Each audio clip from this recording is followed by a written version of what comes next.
Ladies and gentlemen, welcome to the Rajas Kakasungura YouTube channel. Nation Media Group did a story titled Raila Odinga says how he saved William Ruto from a military coup.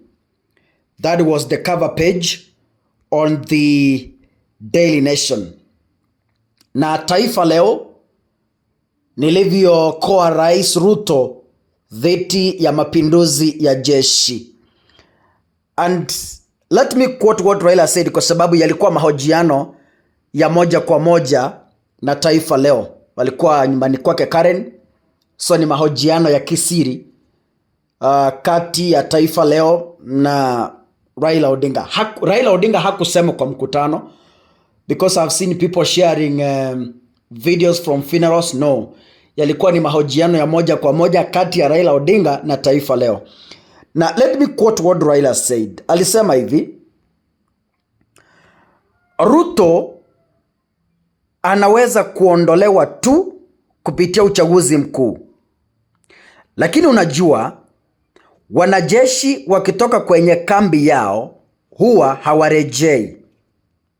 Raila akasema, yani when the military comes out of their military camps to come and put some effort to rescue the country, they don't go back. Hivyo ndio Raila anasema, wanajeshi wakitoka vila walitoka wakati wa Gen Z, wakati wa maandamano wa Gen Z. Wanajeshi wakitoka kwa kambi basi washatoka, hakuna kurudi mpaka wafikishe ama wafikie lile lengo ambalo limewatoa. Now, the military is responding to the Daily Nation. The CS for Defense, Honorable Soipan Tuya, is sharing a document, official document from the military, Republic of Kenya, Ministry of Defense, press release, titled Inaccurate Newspaper Article by the Nation Media Group. I read, the Ministry of Defense notes with concern the inaccurate newspaper article in yesterday's Sunday Nation titled Raila, I saved Ruto from military coup, and Taifa Jumapili titled Nilivyozima mapinduzi dhidi ya Ruto. The article, which cites an undisclosed source, allege that former Prime Minister Raila Odinga, in an exclusive interview, claimed he prevented a military coup against His Excellency the President of the Republic of Kenya and Commander-in-Chief of the Defense Forces. The ministry categorically states that the claims in the newspaper article are false, baseless, unfounded, misleading, and indeed reckless. The Kenya Defense Forces KDF is a professional and a political institution committed to the highest standards of integrity, discipline, and service to the nation. KDF remains unwavering in its loyalty to the Commander-in-Chief and its duty to safeguard the security and well-being of Kenya and her people, free from political influence or sectarian interests. The publication of the articles by Nation Media Group, based on unverified claims from an undisclosed source, is not only irresponsible and unpatriotic, but also a clear example of sensational reporting aimed at increasing readership rather than upholding journalistic integrity.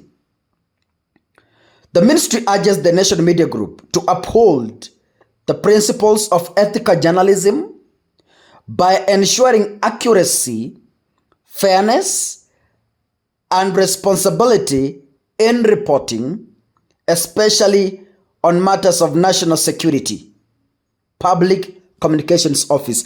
Allow me to highlight a few issues because I'm a journalist. There are two things someone can do in case of a published false story. If the Ministry of Defense was very much convinced that the story published by the National Media Group was false, they could have demanded a pull down and an apology. But because they know the truth, they couldn't go that way. This press release is only meant to defend, rather not factual. So the Ministry of Defense, through Soipani Tuya itself, is not factual to the people of the Republic of Kenya. If indeed what Nation reported was false, I expected the Ministry of Defense to demand a pull down of those stories and demand an apology on another publication for the whole week or 1 month. But because wanajua ukweli yuko wapi, that is why they can't go through that way. They are only doing this press release just to deny the fact. And let me tell you, ladies and gentlemen, for the first time tumeona military ikikuja ground kwa sababu ya maandamano. That tells you there was a plan. Watu ambao wamesomea mambo ya security, I'm not one of them, but I read myself on my own. To an extent kwamba military wanakuja street wakati wa maandamano, nyinyi jua kimepangwa. Jua kimepangwa. And what Raila Odinga is saying is not far away from the truth. There is some truth in it that yes, there was an attempt for the military to take over power for the sake of this country. Because looking at the situation at that time, Kenya had already plunged into anarchy. Parliament, and thank God, Parliament haikuchomeka yote. Assume Parliament yote ingeshika moto. The whole of Parliament ichomeke. Ladies and gentlemen, right now, we could be speaking different stories. I love Raila because of one thing. Hata kama watu wengine wanamchukia. Raila ni mtu ambaye hapendi kuona mwenzake akiumia. Yeah? Even father baba ya Raila Odinga, wakati Jomo Kenyatta alifungwa, Jaramogi alisema lazima Kenyatta aletwe hapa when he had an opportunity to become the president. Jaramogi ndiye angekuwa rais, lakini akasema siwezi kuwa rais wa taifa la Kenya paka ndugu yangu Jomo Kenyatta aletwe hapa. That is who Raila Odinga is. But people will never see that. People don't remember what the father ya Raila alifanyia wananchi. So, the press release from the Ministry of Defense is baseless, trying to defend the obvious. God bless you, ladies and gentlemen. See you in the next episode. Asanteni sana.